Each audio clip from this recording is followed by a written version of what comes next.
Hello guys, good morning Belgium. So I'm here in Zoutleeuw. So today's video is about walking with my Afam. So my hands are very cold writing this. Boholana Explorer. Wow, thank you! Ay. So na ako din na ami diri sa Zoutleeuw. Sakay kay sige ko giyaw-yaw nya wala ko napindot. Mao ni siya hometown sa akong darling nag-walk diri sa village. Wala pa mi sa town nila. So nawahin ako biyaan ako sa kanahan. Dili daw mukam ang horse kay na daw sila food. Atot. Kaya guys, mao ni ang fruit trees diri nga laos na siya. Apples and pears. So mag-video na ako gibiyaan ako sa akong banana langay-langayon kay ko.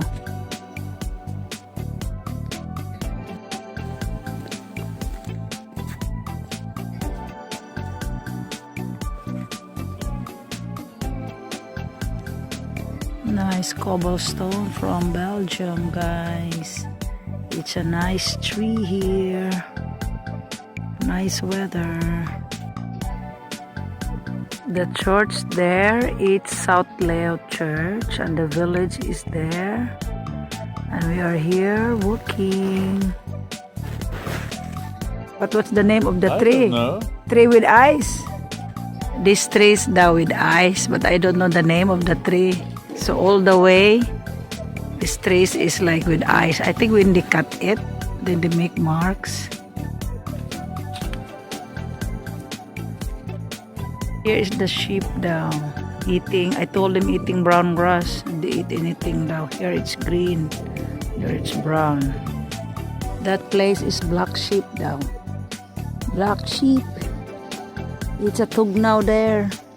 So we'll come now in Zoutleeuw from the farm. When we go in there, see you. I want your skin, or your feather, or what? Wool.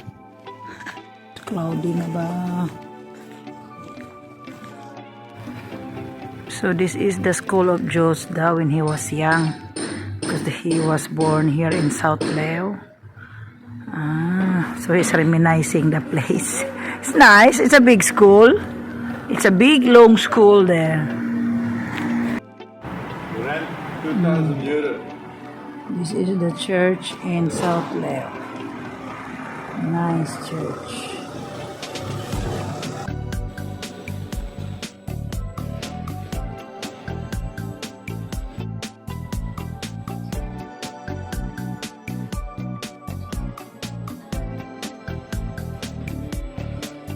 It's cloudy na, guys.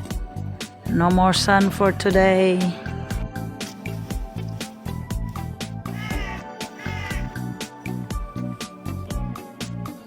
Mauni siya sugar beads, a heap of sugar beads. How many tons and a heap of sugar beads.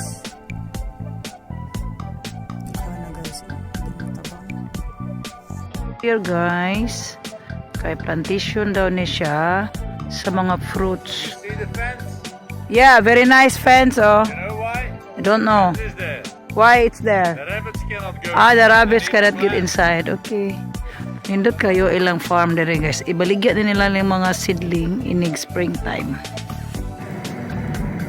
So, guys, tapos na po kami maglakad. Uwi na po kami sa bahay. Thanks for watching. Sunset by the beach daw, sabi ni Habibi. That's a lot of cars going back from work. Small sunset. Few minutes and it's gone. Where is the beach? The sun and the palm trees. It takes a long time to set here. This one? The Philippines, very quick. Yeah, okay. But why is a lot of cars that side? Come from Brussels. Brussels. Nindot dire, guys. Okay, nanay adlaw dire balik usa ka minuto. Excuse me.